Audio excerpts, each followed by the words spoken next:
L'allenatore del Valdagno, Federico Cicos, penso aver capito, Mascheragnos. Allora, che partita hai visto? È una partita dove noi abbiamo fatto il nostro gioco, noi abbiamo giocato molto bene come squadra e dopo abbiamo sofferto molto in difesa, la transizione difensiva oggi non ha costato molto, principalmente al primo tempo.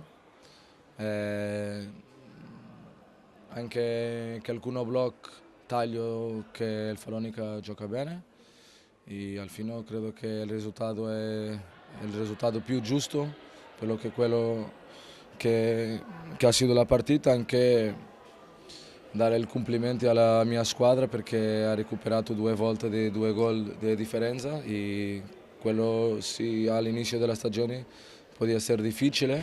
Oggi abbiamo recuperato due volte, abbiamo posto anche avanti e dopo abbiamo sofferto un gol che credo che merecido per il Follonica, credo che il pareggio è il risultato più giusto per oggi.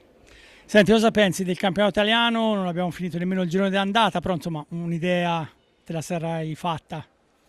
Sì, è un campionato con molta qualità dove la squadra, la grande maggioranza della squadra gioca in un hockey molto più fisico che quello che io aspettavo. La squadra ha qualità, anche il Follonica è una squadra con molta qualità. E tutta la partita sono difficili, ma sono sorpreso per la positiva e sto sfruttando molto di questo campionato e di questo lavoro.